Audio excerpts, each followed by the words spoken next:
Let me ask you something. Let me ask you something, and don't look away from yourself right now.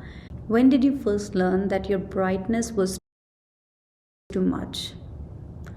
Was it the day when someone called you traumatic? Was it the moment you felt like you were taking too much space?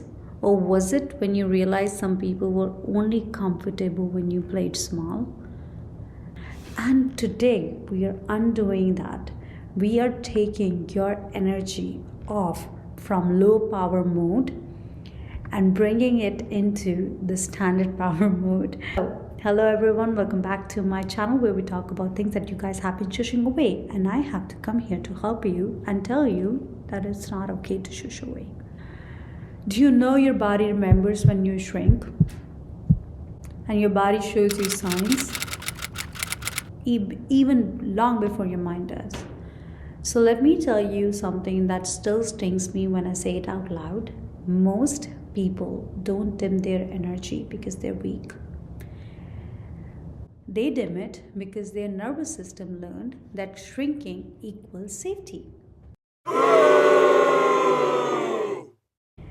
Think about that moment when someone interrupts you mid-sentence, when you're overexcited and you can literally feel someone judging your happiness. Notice what your body does. Shoulders fold a little inwards. Your voice, it softens. Your stomach tightens like you're bracing for something. And that is not a personality trait. That's a trauma response, and it's called fawning. When you unconsciously start editing yourself to stay likable in the room. So this happened to me. We were on a group trip with my college mates. I never saw a beach. And when I first saw it and we were running towards the beach, I was super excited. And there was a teacher. And the teacher condescendingly said to the other person that, oh, some people are getting excited. They have never seen a beach, in a very condescending way. And that kind of made me feel so sad and so bad about being excited over something so small. Like the beach was not even that good, but I actually apologized and shrink myself to accommodate that teacher's comment. But I don't know what the fact was then, but I do now that insecure people do these things to make you insecure about your excitement.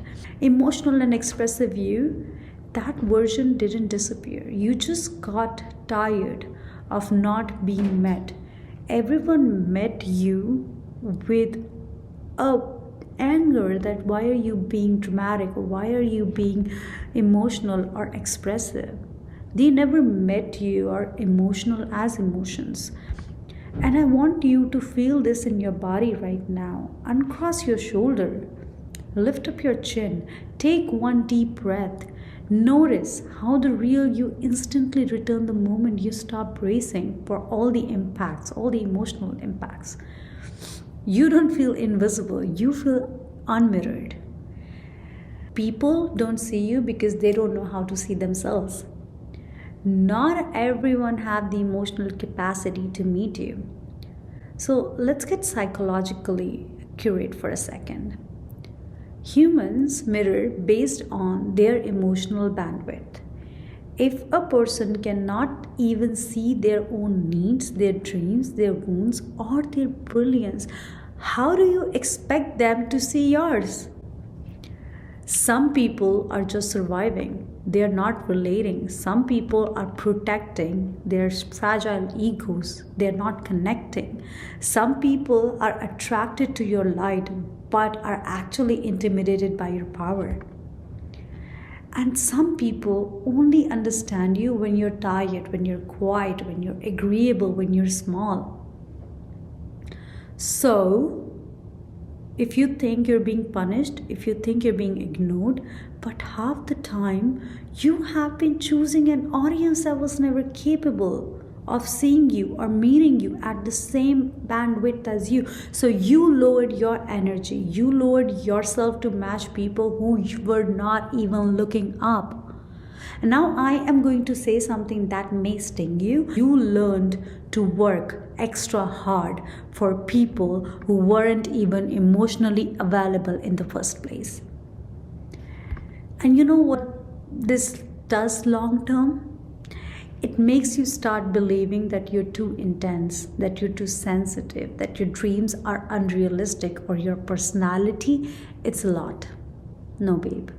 You were just in rooms that didn't have the emotional vocabulary to understand someone like you. So stop lowering your energy to match people who aren't even looking up. Your energy is not the problem, your environment is. You don't bloom in every other room. Every person who have ever expanded in life has gone through this phase. The phase where your old circle, they stop recognizing you because you stop self-abandoning. Your glow, it makes them uncomfortable. Your silence, it makes them uneasy. Your boundaries feel like abandonment to people who benefited from your lack of them. Your energy is not too much. Your environment is too little. There are rooms, where your volume is not loud. These rooms, they literally exist. And there are people for whom your honesty is not harsh. And these people, they do actually exist. There are relationships where your intensity is not intimidating. It's actually intimacy. So you don't have to dim something that was never even meant to dim.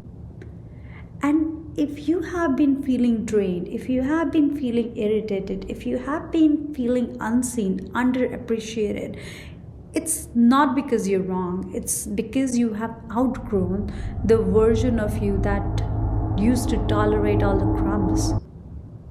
But when your body feels off around someone, it's telling you your light is suffocating in here. And your energy is never too much, their capacity. Let me challenge you for a moment, okay? Let me be direct for a second. So, what if you're dimming yourself because it feels easier than to be fully visible? What if it's not about them? What if it's the idea of being truly seen, fully emotionally, loudly, and it scares you? What if you're afraid that if you shine fully, you will no longer have the excuse that people just don't understand you? Because stepping into your full energy means you can't hide anymore. And that's terrifying. And let me ask you again, are you dimming because they can't see you? Or because if they did see you, you'd have to meet your own potential? Sit with that, let it sting, and let it open you. Let's do a grounding mantra. So, place your hand on your chest, okay? Feel the warmth, feel the breath. Breathe. Say this with me. I no longer shrink to be chosen. I no longer dim myself to be tolerated. I let myself be finally seen, be fully seen. And by me first, breathe. Let it settle. Okay? So you don't need to fight for attention in rooms that can't feel you. You need to return to the version of you who never apologized for existing. So your light is not here to make other people comfortable. It's here to make you free. Thank you so much for watching. If you really like the video, please like, share, and subscribe. I will see you next time. Thank you.